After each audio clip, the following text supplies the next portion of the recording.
Good morning. My apologies. It has been a little bit of an absence since it's been a little bit of a stretch since I was last here. So I do apologize for my little video absence, but I am back and I am here bright and early in the morning. It is still dark outside. It's not even 6 a.m., but my husband had to get up for a flight anyway, so I am up and I have done a little bit of verse review and I am ready to chat with you and to talk a little bit more. So I'm Rebecca Stark and this is my DNF, my Do Not Fear video series, where I look for all of the times in the Bible where the Bible says do not fear, and there are many. Some people try and say there's one for every day. Hey, if you find one every day and that works for you, great. I'm not quite at that count of consistent different verse every day. And I'm playing around too and looking for verses that are close, but maybe not exactly do not fear. So today we're going to look at one very famous verse. This is a verse that people who don't know the Bible probably know this verse. And they may not even know that it's from the Bible or where it's from.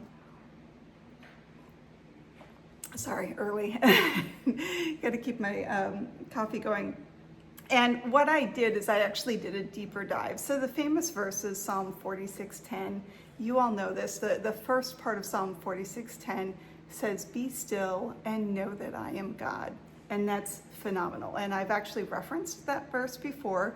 One of my first videos was Exodus 14, I think it was 14:13. And that is Psalm 46:10 actually refers back to Exodus 14:14. But today what I did is I looked at the entire Psalm 46.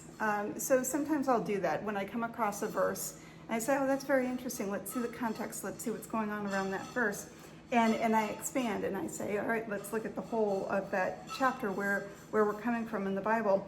So Psalm 46 has 11 verses, and I'm going to just read them all to you today and just share that with you this bright and early in the morning. And this is what's called the easy to read version, which I know is kind of a goofy version to use, but that's the version that I'm using.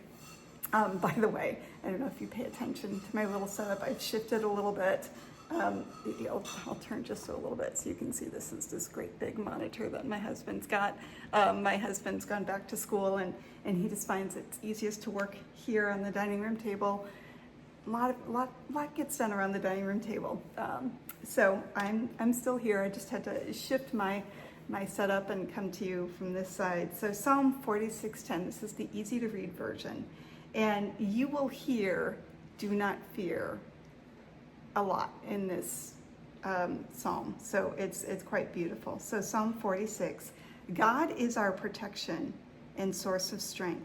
He is always ready to help us in times of trouble. So we are not afraid when the earth quakes and the mountains fall into the sea. We are not afraid when the seas become rough and dark and the mountains tremble.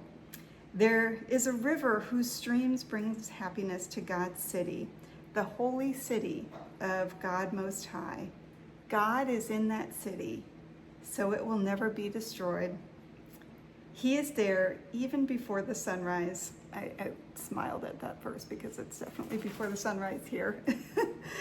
Nations will shake with fear and kingdoms will fall when God shouts and makes the earth move. The Lord all-powerful is with us. The God of Jacob is our place of safety. Look at the powerful things God has done. See the awesome things he has done on the earth. He stops wars all over the world. I'm sorry, I'm not reading my handwriting. He breaks the soldiers' bows. He breaks the soldiers' bows, shatters their spears, and burns their shields. And here's that famous one, and this is, again, the easy to read version. This is their rendition of it. They say, he says, stop fighting and know that I am God. Right? Little different version of be still and know. I am the one who defeats nations. and I am the one who controls the world. The Lord all-powerful is with us, and the God of Jacob is our place of safety. That's Psalm 46, 11 verses. All of it is over and over, God is our protection. God is our source of strength. He is ready to help us when bad things happen, right? In this point in the Bible, what they could say is like if the earth is quaking and the mountains tremble, it's even if the earth quakes and the mountains fall into the sea. I mean, that's no small occurrence. That's not something that happens every day. We are not afraid when the seas become rough and dark and the mountains tremble. So just that reminder that God is with us and God is present even when there doesn't seem to be any hope. And I don't know how you're doing right now. I don't know where you're at and what you've been facing. It's September 24th. September of 2025 has been a little rough. We've had some difficulties, and not to say it's different. I mean, there were difficulties going on when the Bible was being written. There's going to be difficulties again in the future. But this month has been a little rough for people. And I feel the fear, and I get the sense more people are a little bit afraid of what's going to happen. And you hear some people start to talk about, well, is this a sign? Or do we know, is there something, is the world coming to an end? And I don't have an answer. I don't talk a lot about the world coming to an end. The Bible says we won't know. We'll see some signs, but we won't know for certain. So this psalm and all of these other verses I'm looking at just remind us. They just remind us, don't fear. Don't fear. God is here and God is with us. Remember the powerful things God has done. I don't know if you journal, I don't know if you write, or if you do a gratitude list or anything like that, but that's something that helps me tremendously, is just to remember what God has done. And God has done so very much. God has done a lot in my life. It's very fun right now. It's so September, and it's late September. We 8 years ago, my husband and I got the approval to travel and see our son and adopt our son. So Facebook is very fun with memories right now, because I started a countdown and said, okay, we're getting close. And I think I started the countdown on October 1st because we traveled on October 13th or something like that. I think I did a 10-day countdown to our travel.